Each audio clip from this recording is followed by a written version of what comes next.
Salam, selamat pagi Bapak Ibu, Saudara yang dikasihi Tuhan Yesus. Kita kembali bertemu dalam ibadah online di rumah masing-masing pada minggu yang ketiga bulan Juli ini. Saudara, kita mendengar kondisi negara kita yang sedang dihadapi dengan pandemi COVID-19 ini.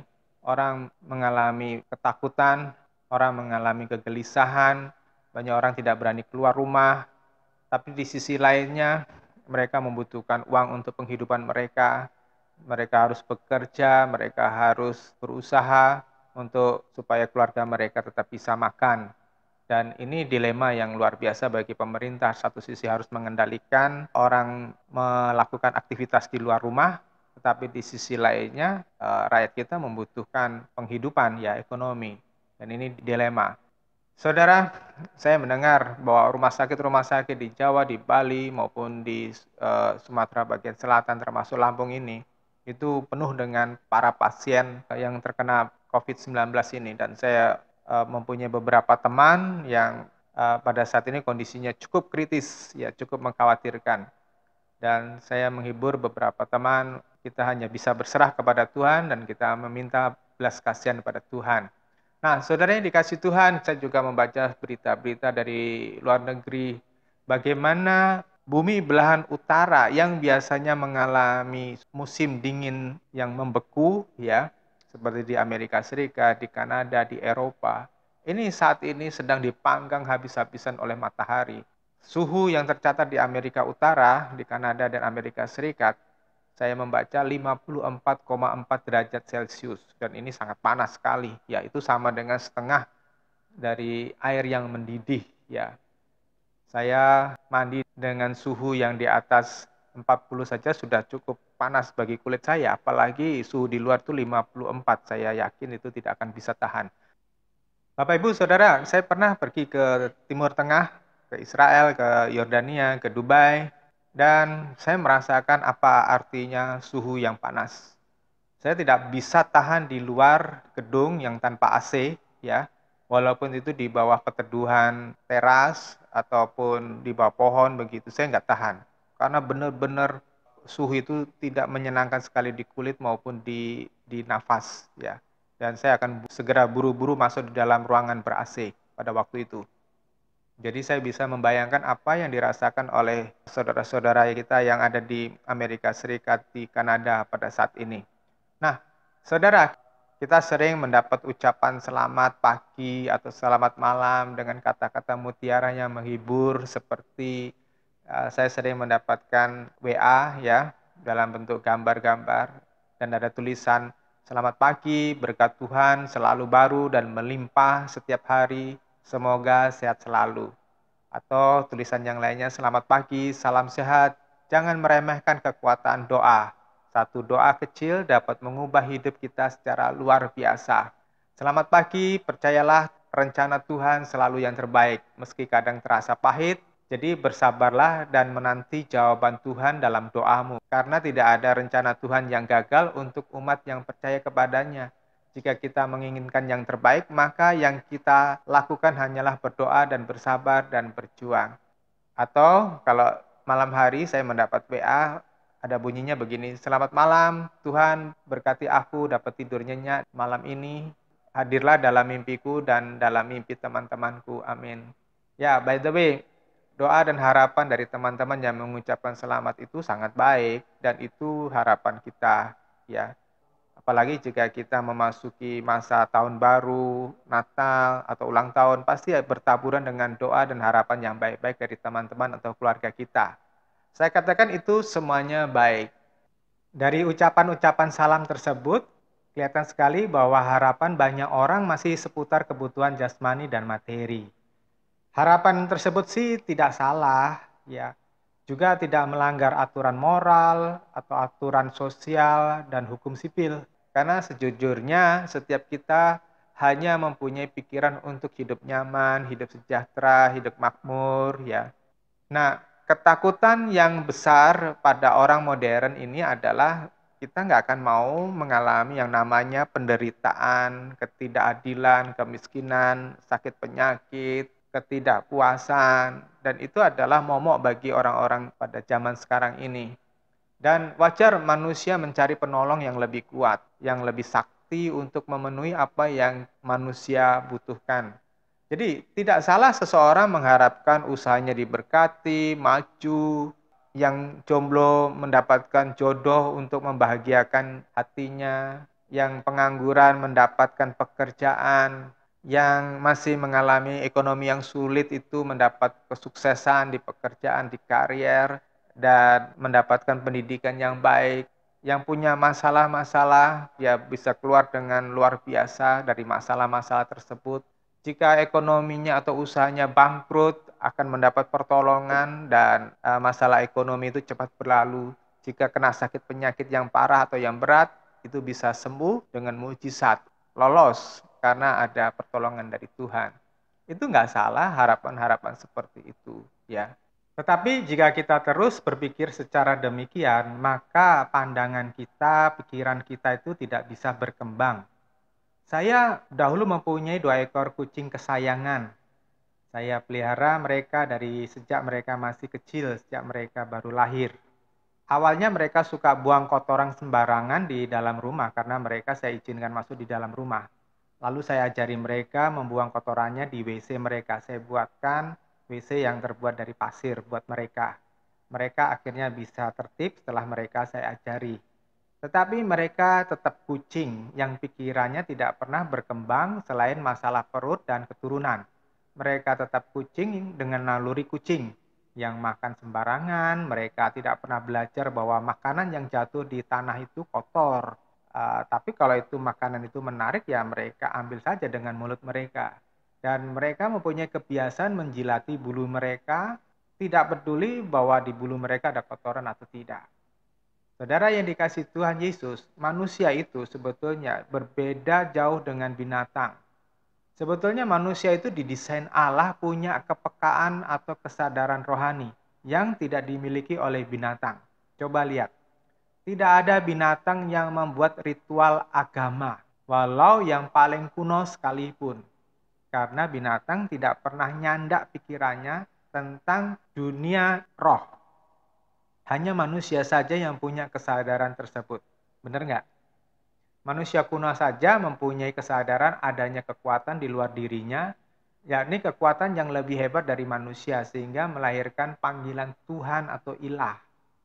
Entah dalam bentuk hantu atau dewa-dewa kuno, lalu membentuk kepercayaan-kepercayaan animisme, dinamisme, sampai kemudian lahir agama-agama yang modern yang lebih tertata rapi dengan sistem ketuhanannya, entah dalam bentuk politeisme atau monoteisme.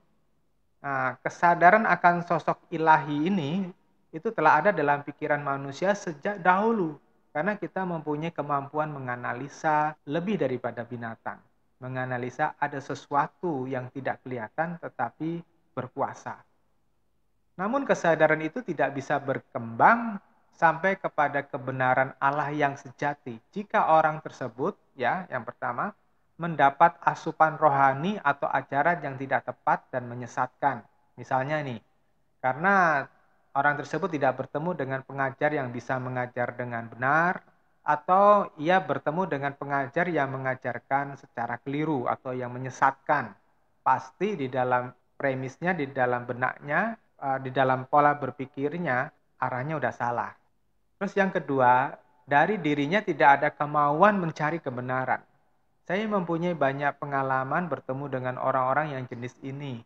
Yang saya dapati adalah yang bersangkutan itu sudah merasa dirinya tahu dan ini jamak pada orang-orang yang pinter, yang berpendidikan tinggi, yang sukses karier, yang punya jabatan. Terus yang bersangkutan terikat dengan kenyamanan dunia, misalnya sudah kaya, sudah makmur, sehingga berpikir untuk apa cari Tuhan, wong semuanya sudah tersedia, semuanya bisa kudapatkan begitu ya.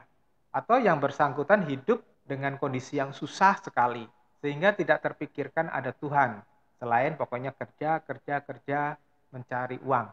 Orang-orang tersebut tidak punya pikiran ada Tuhan yang perlu dilayani.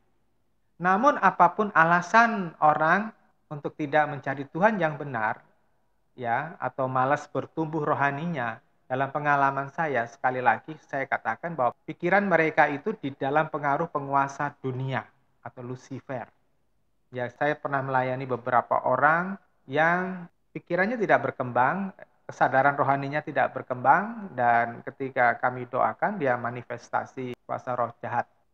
Terus yang ketiga, lingkungan sekitarnya itu tidak mendukung pertumbuhan rohani. Misalnya seperti salam-salam yang saya terima ya tadi di depan itu hanya berputar seputar kebutuhan duniawi. Lingkungan masyarakat dan keluarga itu sangat berpengaruh dalam membentuk pola berpikir seseorang.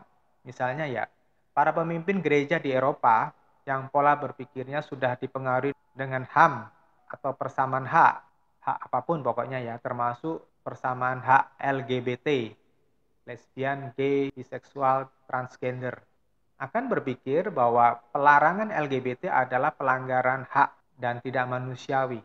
Dan institusi gereja yang menerapkan prinsip Alkitab yang melarang LGBT dan seks bebas itu dianggap musuh masyarakat. Ciri-ciri kesadaran rohani seseorang yang tidak berkembang itu antara lain karakternya tidak pernah berubah. Misalnya karakter keras kepala, kasar, egois, pemarah, cepat tersinggung, gampang putus asa, rendah diri, minderan, ya itu sulit berubah. Terus cara berpikirnya juga tidak berubah. Seperti misalnya selalu berpikir negatif pada seseorang, terus standar kebahagiaannya ada pada kekayaannya atau pada kecantikannya.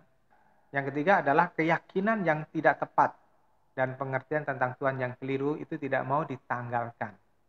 Karena biasanya orang itu sudah dididik sejak dari kecil memiliki keyakinan yang demikian, padahal itu keliru dan itu tidak sesuai dengan firman Tuhan, tetapi dia begitu fanatik meyakini. Nah, orang tersebut biasanya tidak mau menanggalkan, tidak mau mengganti. Contoh keyakinan yang salah sekalipun sudah menjadi Kristen, tetapi masih memelihara kebiasaan okultis, misalnya menanam ari-ari bayi yang baru dilahirkan itu di teras rumah, atau percaya hari-hari tertentu untuk acara-acara besar, misalnya untuk mengadakan pernikahan, untuk mengadakan pesta, dan ada orang-orang Kristen yang masih memelihara jimat, aji-aji tertentu untuk kesaktian, untuk pelindungan. Terus kebiasaan lamanya tidak berubah, misalnya pemalas, pejudi, pemabuk, suka menipu, suka berhutang dan tidak mau bayar. Ya, ini orang-orang yang punya kebiasaan buruk tetapi tidak mau berubah. Terus yang berikutnya adalah cita rasanya tidak berubah dari kesenangan standar dunia. Misalnya kesenangan pada barang mewah, baju bagus, perhiasan-perhiasan, ya, kesenangan menghabiskan waktu tetapi bukan untuk kepentingan Tuhan, hanya sekedar berhura-hura, berleha-leha gitu. Saya sering ada orang yang menelpon saya dan berkata, "Pak, tolong doakan saya atau doakan teman saya atau doakan saudara saya karena mengalami ini itu ya."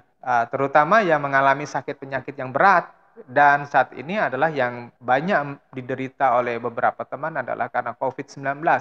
Wajar jika seseorang meminta didoakan bila sakit berat atau doa supaya sembuh, lolos dari maut.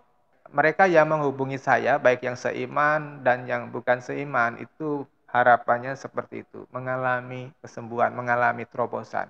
Nah, saudara, masyarakat di timur ini itu kan percaya bahwa tokoh atau pemuka agama itu punya jalur khusus dengan Tuhan.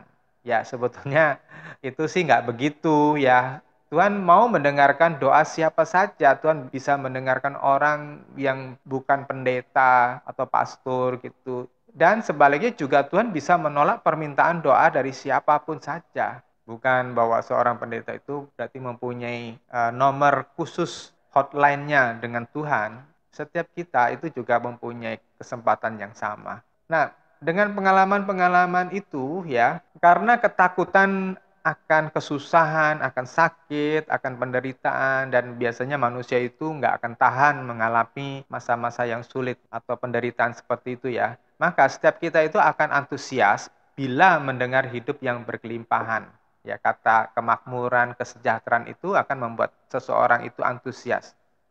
Nah, hidup yang berkelimpahan ini tentu dengan standar yang dimengerti oleh kita.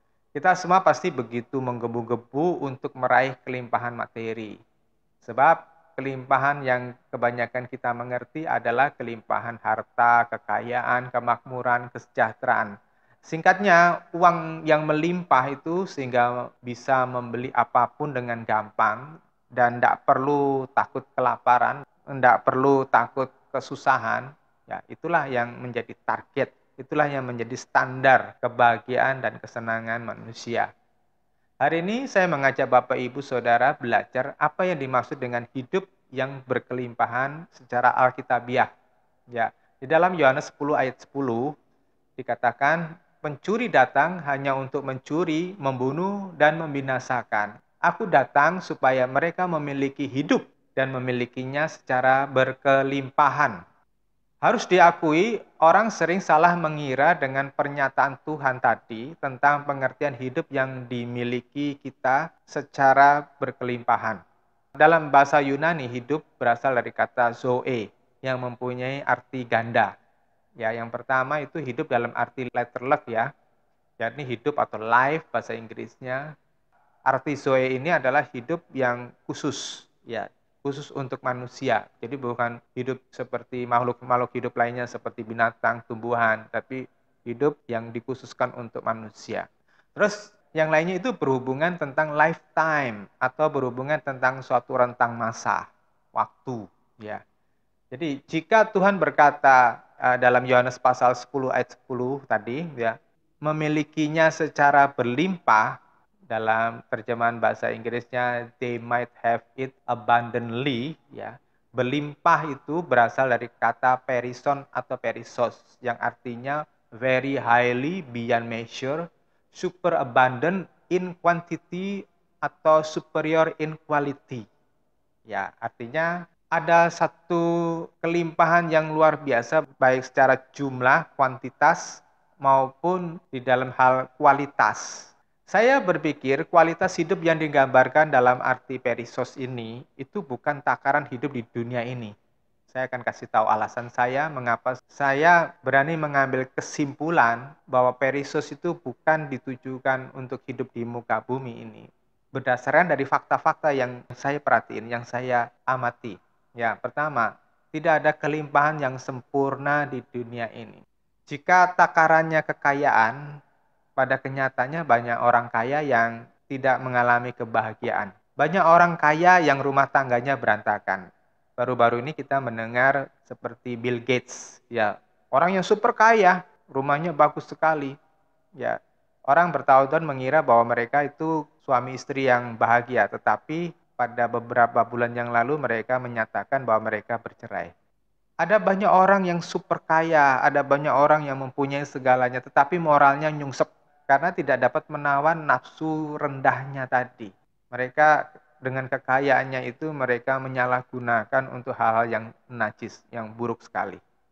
Terus yang kedua, jika takaran perisus ini kekuasaan atau jabatan, pada kenyataannya tak ada kekuasaan yang langgeng. Bahkan kerajaan-kerajaan Kristen yang diagung-agungkan pada masa lalu pun sudah meredup pada masa ini. Siapa yang mau membanggakan kerajaan-kerajaan Kristen yang saat ini masih berdiri? Contohnya misalnya Inggris. Kalau kita lihat keluarga kerajaan Inggris bukan lagi menjadi contoh yang baik. Mereka kawin cerai, begitu. Kerajaan-kerajaan yang lainnya, mereka tidak bisa memancarkan keagungan Kristen, ya, seperti kerajaan Spanyol dan sebagainya. Bahkan dalam sejarah kerajaan-kerajaan ini, itu yang kemarin saya ulas, sangat memalukan. Bagaimana orang-orang Kristen pada masa kolonialisme dulu itu melakukan perbuatan-perbuatan yang kejam terhadap wilayah-wilayah yang dijajah. Nah, jika perisos ini dipandang sebagai status sosial atau kebesaran, keharuman nama, pada kenyataannya tidak ada orang yang terkenal yang bahagia.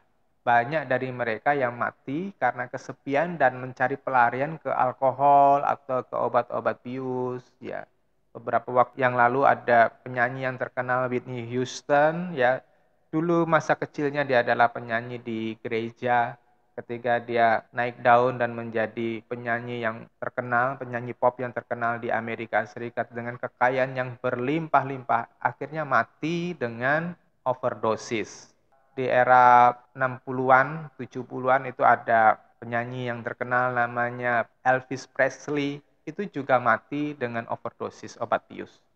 Jadi jika Zoe atau hidup ini berbicara tentang kurun waktu atau lifetime yang kekal dan harus dengan kualitas yang prima, bahkan super abundant atau superior baik di dalam kuantitas atau jumlah dan kualitas atau mutu, tentu ini bukan hidup di dunia ini yang selalu dihantui dengan berbagai masalah seperti sakit penyakit, resesi ekonomi, perang, bencana alam, kerusuhan, terorisme.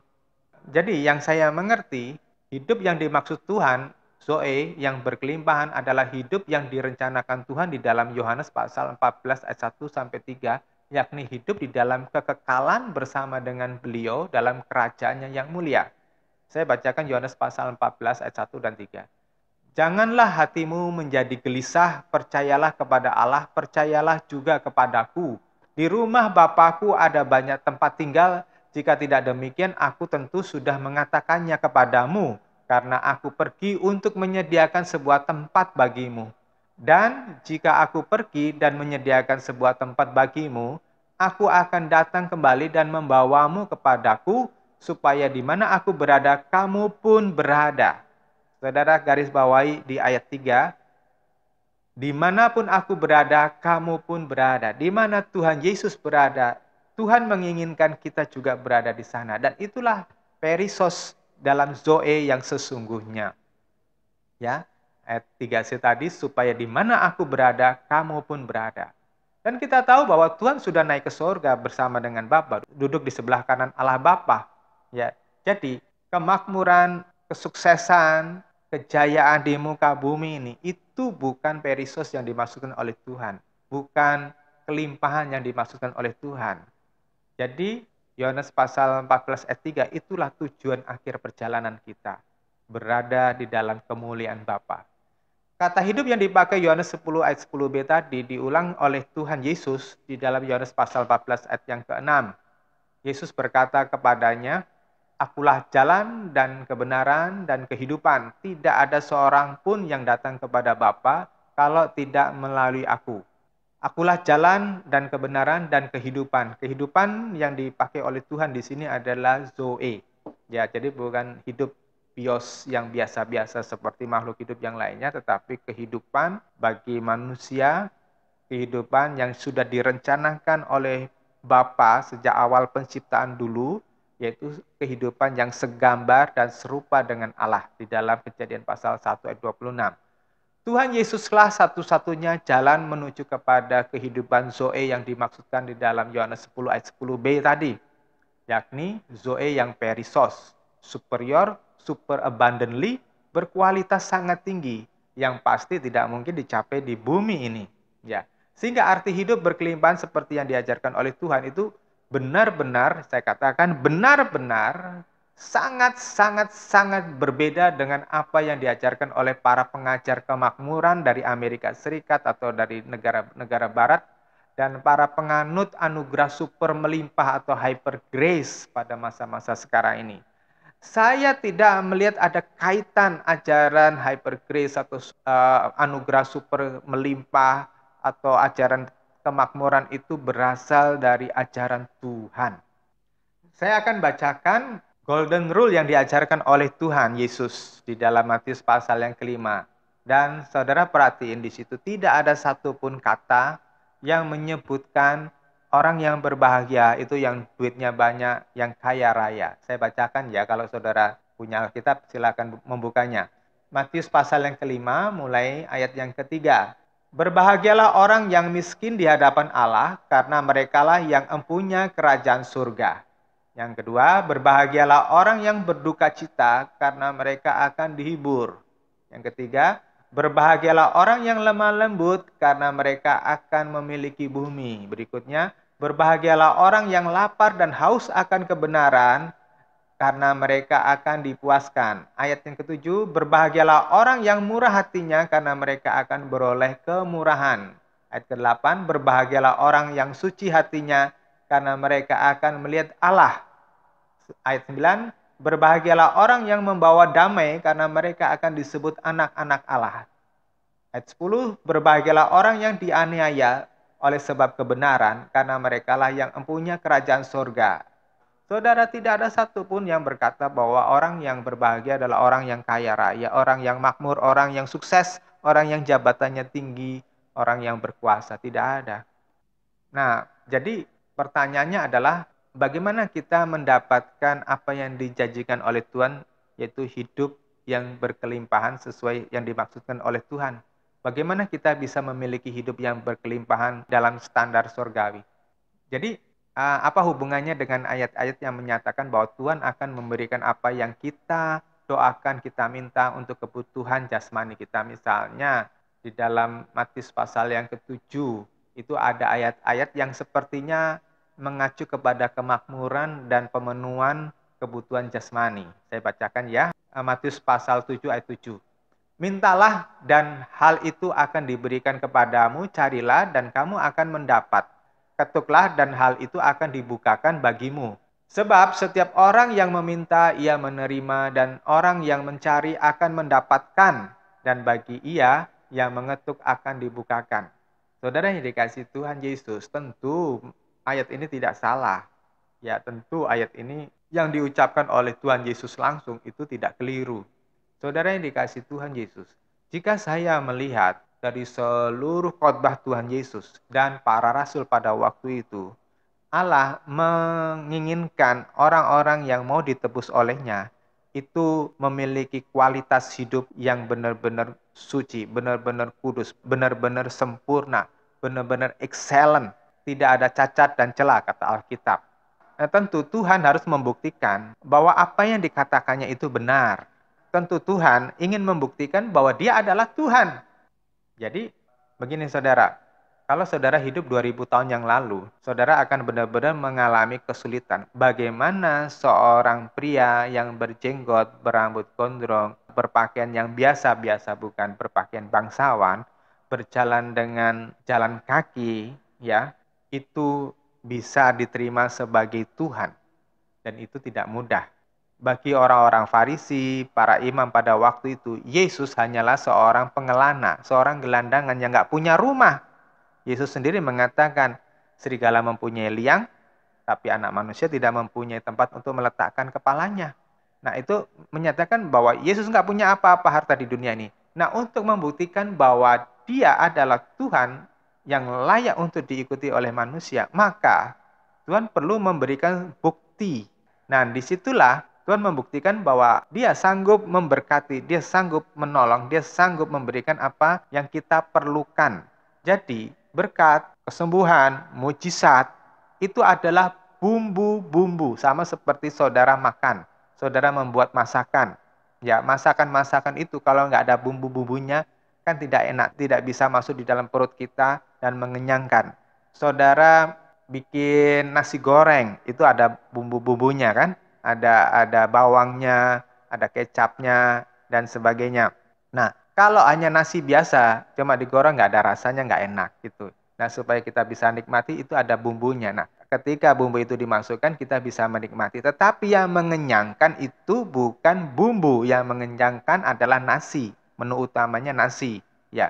Nah, saudara yang dikasihi Tuhan Yesus, khotbah Tuhan Yesus dan para rasul adalah khotbah tentang mempersiapkan orang menjadi sempurna di dalam kekudusan, berkenan kepada Allah, sesuai dengan firman Tuhan di dalam 1 Petrus pasal 1 ayat yang ke-15-16. Karena aku kudus, maka kamu kudus, ya. Dan itu yang dikehendaki Bapa di sorga. Maka supaya orang bisa menerima Yesus, perlu bumbu-bumbunya tadi, maka Tuhan memanifestasikan, mendemonstrasikan kuasa mujizatnya. Tetapi kuasa mujizat itu bukan tujuan dari pemberitaannya. Ya. Nah, banyak pengkhotbah kemakmuran suka mencuplik ayat yang dari Filipi pasal 4:19. Saya bacakan. Allahku akan memenuhi segala keperluanmu menurut kekayaannya yang mulia dalam Yesus Kristus. Kalau kita memotong ayat itu, maka sepertinya Tuhan akan mencukupi keperluan-keperluan kita menurut kekayaan dan kemuliaannya dengan tanpa batas. Dan sepertinya kita berhak meminta apa saja. Ya, meminta kekayaan yang kaya apa saja. Meminta kesuksesan yang kaya apa saja. Semuanya sepertinya kita bisa memborongnya. Padahal Filipi 4 ayat 19 itu bukan berbicara tentang kekayaan materi yang meluber. Saudara nggak bisa potong satu ayat untuk sekedar memuaskan pengertian kita. Perikop ini berbicara tentang perjuangan pelayanan Paulus yang penuh penderitaan dan kekurangan. Tetapi Tuhan selalu mencukupkan kebutuhan Paulus ketika dia memerlukan sesuatu. Ya, ketika dia membutuhkan sesuatu dan Tuhan itu siapkan. Misalnya dia mau pergi ke perjalanan misi yang pertama, kedua, ketiga, itu Tuhan mencukupkan. Ya, ada saudara-saudara yang menolong mereka. Jadi meleset sekali kalau itu diterapkan untuk meraup kekayaan yang meluber. Atau sekedar bahwa kita bisa memanfaatkan Tuhan, ya kuasa Tuhan untuk memperkaya kita, untuk membuat kita sukses, untuk mendapatkan mujizat kesembuhan dan sebagainya. Terus kita nggak mau mempunyai tanggung jawab apapun setelah kita mengalami mujizat kesembuhan, setelah kita diberkati dan sebagainya.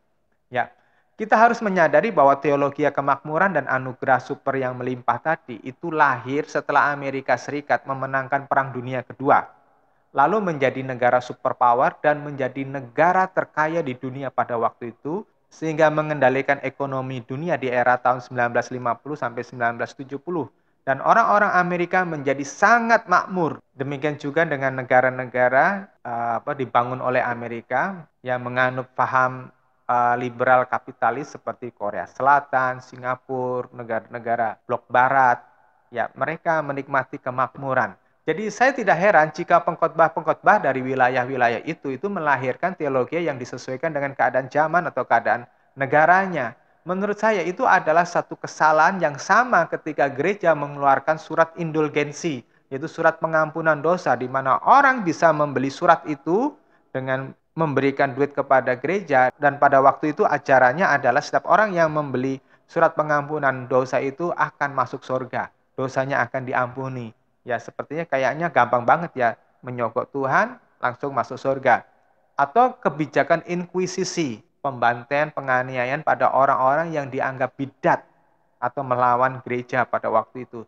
Serta praktek-praktek sinkritisme, yaitu pencampuran budaya kafir dalam kehidupan kekristenan dari mulai abad ke-3, ke-4 hingga abad pertengahan. Nah, saudara yang dikasih Tuhan, jadi kekristenan modern saat ini itu membuat kesalahan yang serupa dengan para pendahulu kita. Nah, hal yang pertama harus diperhatikan adalah hanya melalui Yesus, dalam Yohanes pasal 14 ayat yang ke-6, orang itu bisa mendapatkan zoe yang sesungguhnya. Karena hanya melalui Yesus keluar firman yang membebaskan, yang memerdekakan. Saya harus jujur, ada banyak ajaran di dunia ini, ya ada banyak agama yang mengajarkan bahkan yang mirip-mirip seperti yang diajarkan oleh Tuhan. Misalnya ajaran tentang kebaikan, ajaran tentang keadilan, kesalehan, tata ibadah, dan ajaran-ajaran untuk menghindari pelanggaran moral. Tetapi tidak ada ajaran yang sedemikian uniknya seperti yang diajarkan oleh Tuhan Yesus. Sampai-sampai Tuhan sendiri berkata, sedemikian sulit untuk bisa mengikuti ajarannya, ya sedemikian sulit untuk melalui jalan yang dia tetapkan, sehingga hampir-hampir tidak ada orang yang mau melaluinya, dan hampir-hampir tidak ada orang yang lolos melaluinya. Dalam Matius pasal 7 ayat 13-14, saya sering katakan ini, saya sering tekankan ini. Tuhan berkata, masuklah melalui gerbang yang sempit, karena lebarlah gerbang dan luaslah jalan yang menuju kepada kebinasaan, dan ada banyak orang yang masuk melaluinya. Sebab sempitlah gerbang dan sesaklah jalan yang menuju kepada kehidupan, dan sedikit yang menemukannya. Sedikit orang yang menemukan jalan itu, atau sedikit orang yang mau melalui jalan yang ditetapkan oleh Tuhan. Saya akan mengajak Anda untuk memfokuskan perhatian kita pada dua hal yang dimengerti oleh Rasul Paulus, sehingga beliau bisa menuliskan di Galatia pasal yang kedua ayat 20, dan yang kedua dalam Filipi pasal 1 ayat yang ke-20 sampai ke-22. Karena menurut saya Paulus, Petrus, Yohanes, dan murid-murid yang lainnya adalah yang paling mengerti bagaimana cara hidup yang dikehendaki oleh Tuhan Yesus, supaya kelak bisa kita ini mencapai zoe atau hidup yang perisos, yang berkelimpahan, sesuai dengan yang dimaksudkan oleh Tuhan Yesus, bukan sesuai dengan yang dimaksudkan oleh pengkhotbah-pengkhotbah di bumi ini pada masa sekarang ini. Ya, mari kita perhatikan mulai dari Galatia pasal yang kedua ayat yang ke-20. Ya, kenapa? Karena seperti minggu kemarin saya bagikan, ini saya saya mau tegaskan lagi, supaya Anda tidak menyimpan harapan kosong. Jangan sampai Anda mengira bahwa Anda bisa masuk surga karena Anda merasa bahwa Anda sudah menjadi orang Kristen yang dikehendaki Bapa. Tetapi ternyata nantinya ketika menghadapi tahta pengadilan Allah, pada kenyataannya harapan Anda, perkiraan Anda itu meleset. Dan ini benar-benar tragedi di atas tragedi. Kita mengira kita masuk surga, kita mengira kita diselamatkan oleh Tuhan Yesus. Tetapi Tuhan Yesus menolak. Karena apa? Karena kita tidak memenuhi standarnya Tuhan. Galatia pasal 2 ayat yang ke-20. Dalam terjemahan baru dikatakan, namun aku hidup, tetapi bukan lagi aku sendiri yang hidup, melainkan Kristus yang hidup di dalamku. Dan hidupku yang kuhidupi sekarang ini di dalam daging adalah hidup oleh iman di dalam Anak Allah yang telah mengasihi aku dan menyerahkan dirinya untuk aku. Singkatnya ayat ke-20 ini berkata, hidupku bukanlah aku lagi tetapi Kristus. Kenapa? Terjemahan baru yang kita baca tadi itu merupakan penjabaran panjang lebar. Tapi kalau kita lihat teks aslinya maka akan bunyinya seperti ini. Aku sudah disalibkan dengan Kristus. Bukan lagi aku yang hidup, melainkan Kristus yang hidup dalam aku. Hidup yang sekarang ini kuhidupi dalam daging adalah hidup oleh iman dalam Anak Allah yang mengasihi aku dan telah memberikan dirinya untuk aku. Bapak Ibu yang dikasihi Tuhan Yesus, kenapa Paulus bisa berkata hidupku bukanlah aku lagi tetapi Kristus yang ada di dalamku? Karena apa? Aku sudah disalibkan dengan Kristus. Jadi Paulus menyadari ketika dia ditebus oleh Tuhan Yesus, maka hidup lamanya itu sudah disalibkan bersama dengan Kristus. Maka Bapak Ibu mesti mengerti bahwa kekristenan itu adalah proses penyalipan manusia lama ke dagingan lama. Kalau kita tidak mau bersedia menyalipkan daging kita, manusia lama kita, maka kita nggak akan layak sama Tuhan. Selama kita masih mau mengikuti naluri daging kita, mengikuti naluri dosa kita, maka kita akan terus memberontak terhadap rencananya Allah. Saudara, tidak ada orang yang pengen mengalami terusik zona nyamannya. Ya, saya juga senang mempunyai zona nyaman. Saya senang hidup saya itu nyaman-nyaman saja. Tidak ada yang mengganggu begitu. Tetapi ketika saya terima Tuhan Yesus, itu berbalik arah 180 derajat. Dulu saya menginginkan, saya pengen punya kehidupan yang makmur, kaya, yang tidak peduli sama orang lain. Tetapi ketika saya terima Tuhan Yesus, saya berubah sekali. Dan saudara, dalam perjalanan hidup saya, Tuhan menuntun saya untuk memperhatikan orang-orang yang tidak seberuntung dengan saya, orang-orang yang belum mengenal Tuhan. Apa yang ada pada saya, itu saya gunakan untuk pekerjaan ini, untuk menolong orang, untuk mereka bisa melihat Kristus melalui hidup saya.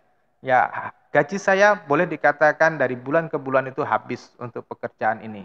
Saya pernah dalam rumah saya itu menampung 20-an orang. Ada 3 orang gila, ada orang narkoba, begitu ya. 1 bulan itu bisa habis beras 2 kuintal. Jadi hampir-hampir saya nggak punya tabungan. Saudara, saya pernah ibu rohani saya yang dulu waktu saya muda menikahkan saya, karena saya sudah terusir dari orang tua saya karena saya mengikuti Tuhan. Jadi ada seorang yang menikahkan saya, seorang ibu rohani gitu ya.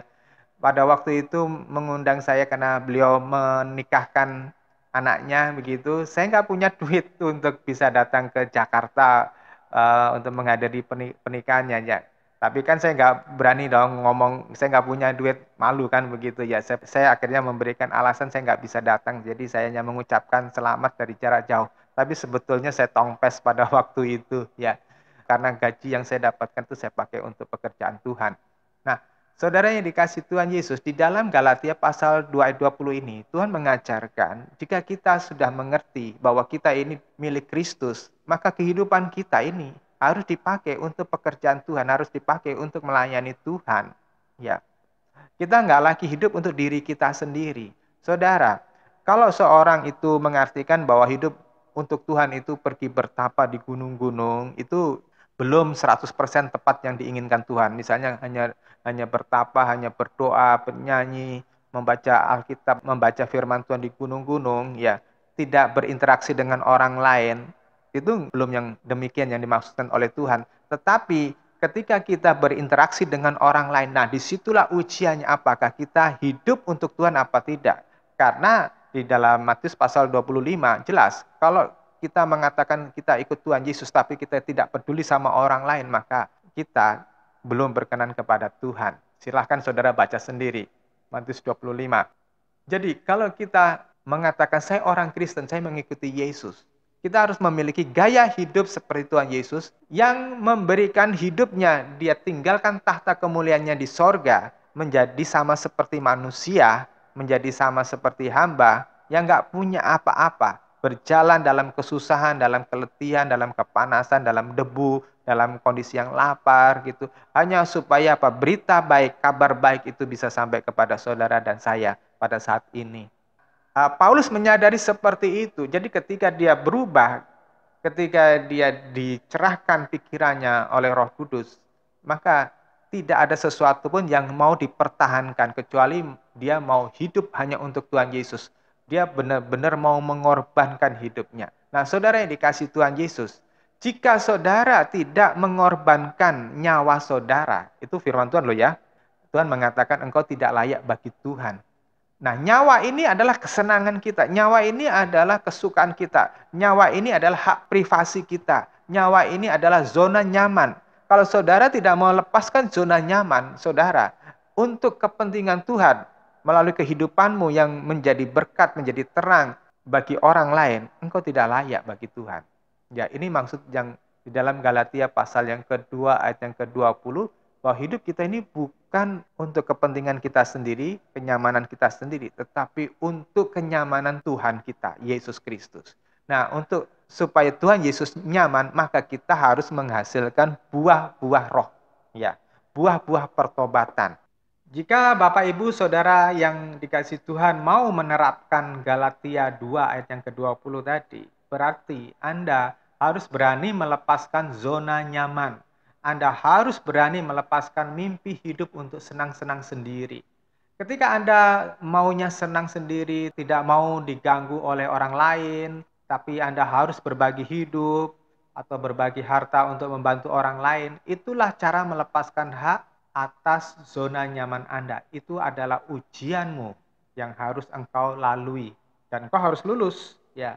Jika Anda seorang laki-laki, Anda mempunyai kekayaan, Anda punya jabatan, kekuasaan, Anda jangan berpikir bisa menggunakan uangmu atau keperkasaanmu untuk menjajah wanita, untuk menguasai wanita, untuk memuaskan nafsu bejatmu, ya, untuk memuaskan nafsu binatangmu. Jika Anda seorang wanita yang cantik, memiliki penampilan yang menarik, jangan gunakan kewanitaanmu itu hanya untuk sekedar menggait pria-pria yang berduit, dan engkau hanya mau bersenang-senang di atas tumpukan uang pria tersebut.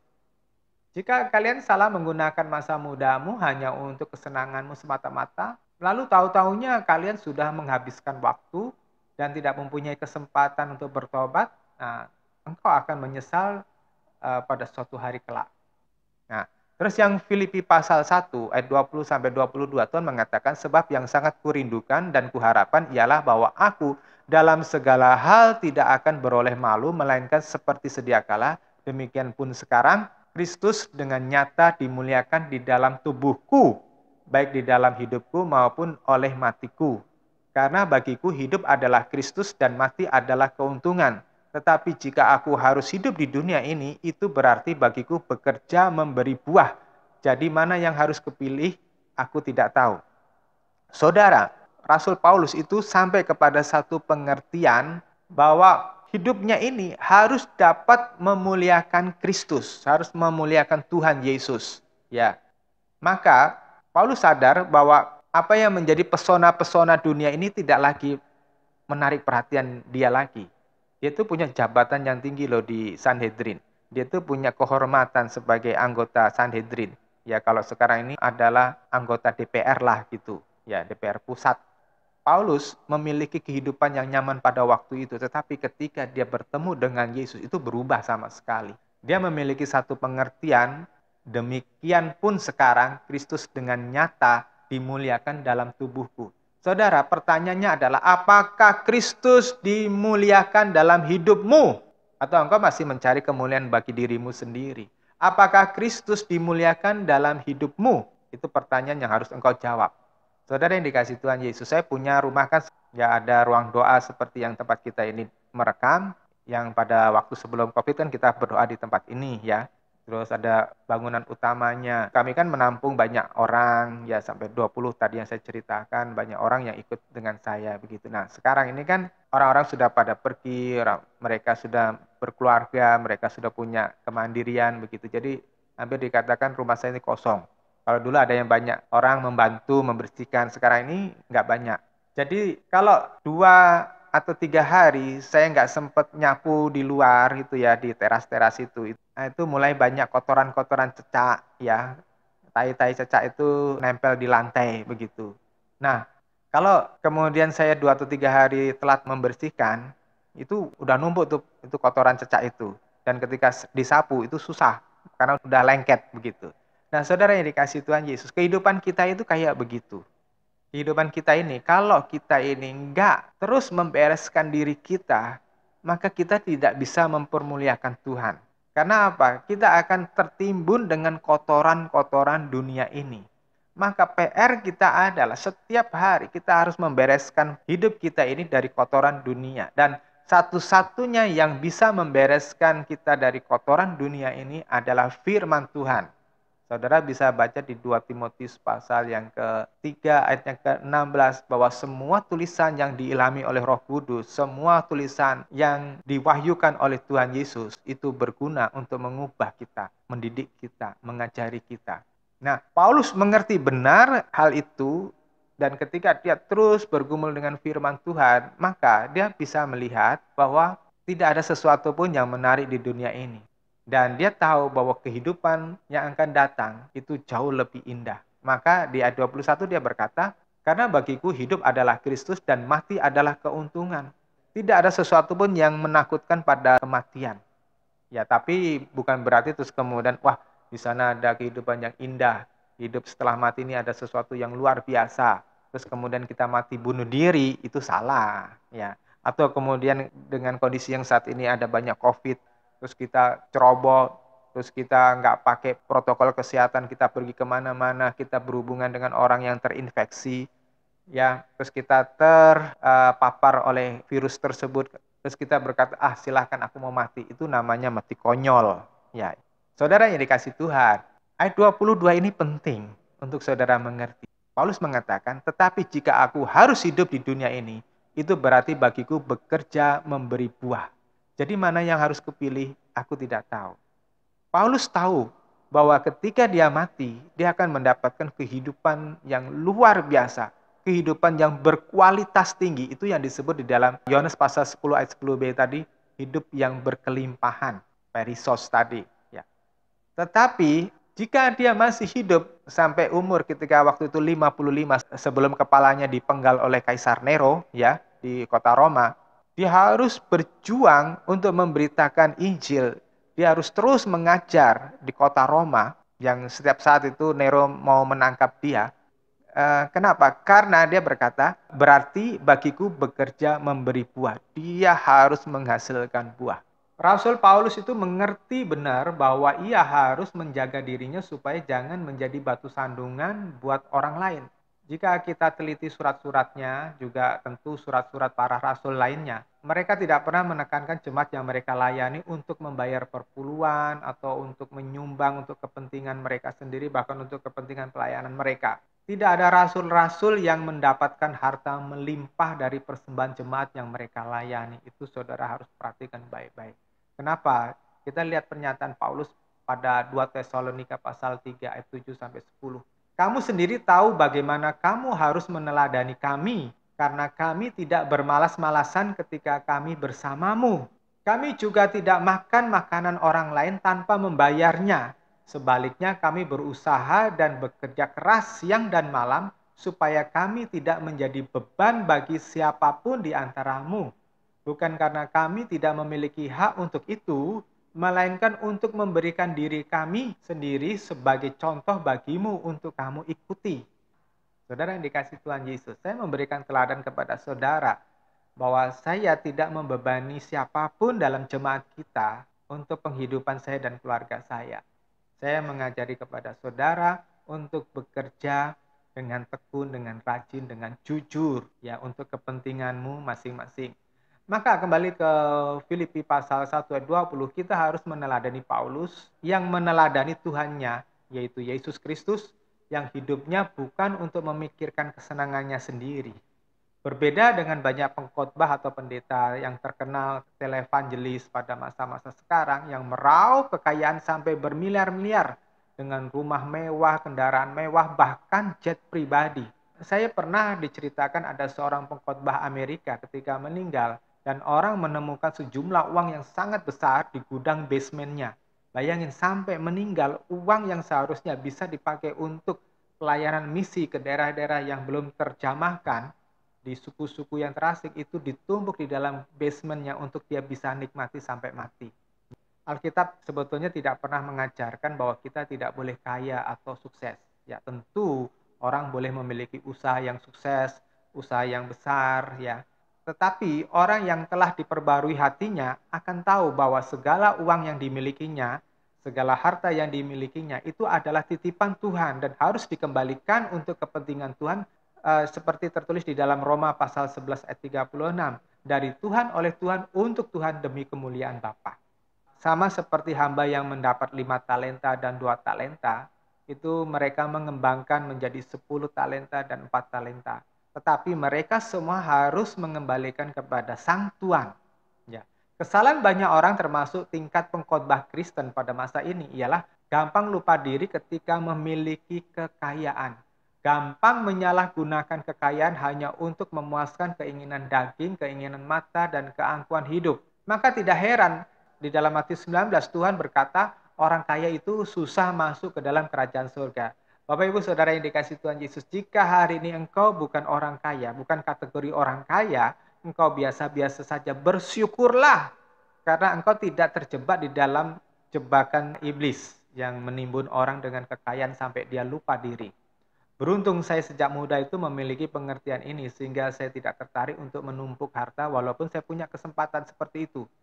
Saudara yang dikasih Tuhan Yesus, ini yang saya tangkap ketika saya menerima Tuhan Yesus. Tidak ada sesuatu pun yang lebih menarik daripada ketika saya melihat orang diselamatkan, ketika melihat orang bertobat, ketika melihat orang itu berubah menjadi berkenan kepada Tuhan. Itu adalah buah-buah yang saya rindukan. Ya, lebih daripada ketenaran, kekayaan, kejayaan, atau segala kebahagiaan fana lainnya. Ya. Nah, saudara yang dikasih Tuhan Yesus, saya dengan saudara pasti berbeda. Ya, panggilan kita berbeda. Tetapi setiap orang itu mempunyai tugas menghasilkan buah. Di mana engkau dipanggil oleh Tuhan, disitulah engkau harus berbuah. Itu sama dengan talenta. Talenta ada yang dikasih 1, ada dikasih 2, ada dikasih 5. Setiap talenta diinginkan oleh Tuhan itu berbuah, berkembang. Yang 2 menjadi 4, yang 5 menjadi 10. Harusnya yang 1 menjadi 2, cukup menjadi 2 saja. Ya, tetapi si hamba yang mendapatkan 1 talenta itu kecewa karena dia iri, yang lainnya dapat 2, dapat 5, kok gua cuma dapat 1 gitu, iri. Dia tanam kepercayaan Tuhan. Dia kubur kepercayaan Tuhan dan Tuhan tidak berkenan. Nah, saudara yang dikasih Tuhan, jika engkau diberi kesempatan oleh Tuhan, mungkin di antaramu ada orang yang sukses, di antaramu ada orang yang berhasil, di antaramu ada orang menjadi pengusaha kaya, menjadi pejabat gitu. Jadi jika engkau tidak menghasilkan buah, maka hidupmu itu akan menjadi hidup yang terkutuk. Ya, apalagi kalau engkau menyalahgunakan, misalnya engkau menjadi seorang pejabat, menjadi seorang yang makmur, tapi itu hasil dari korupsi, itu hasil dari menipu orang, itu hasil dari menjegal orang lain. Nah, saudara akan menemukan bahwa hidupmu itu menjadi hidup yang terkutuk. Jika engkau salah menggunakan apa yang menjadi berkat dari Tuhan, apa yang kau terima dari Tuhan, hanya untuk sekedar foya-foya, bahkan engkau gunakan untuk melakukan tindakan-tindakan yang tidak bermoral, ya, melakukan perzinahan, perjudian, kemabukan, pesta pora. Saudara, engkau hidupmu sia-sia. Ya. Jika hidupmu ini tidak engkau bentuk memiliki karakter Kristus, engkau masih memiliki karakter-karakter yang lama, hidupmu masih kacau, ya, sifat-sifatmu masih buas, ya, sifat-sifatmu masih kasar, sifat-sifatmu masih egois, sifat-sifatmu masih tidak peduli pada orang lain, apalagi pada Tuhan, maka hidupmu sia-sia.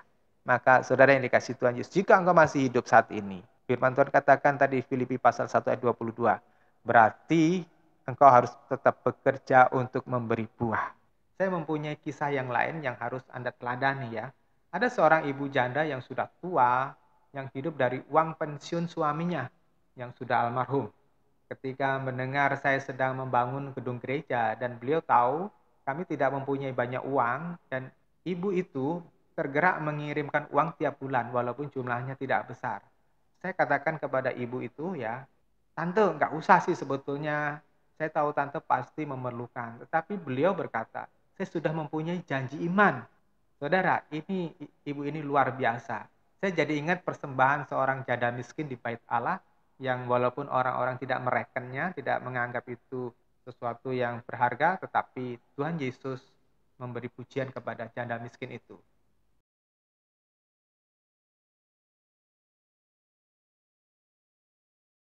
Saudara yang dikasih Tuhan Yesus, hargai waktu yang ada ini, gunakan sebaik-baiknya untuk kemuliaan Tuhan. Amin.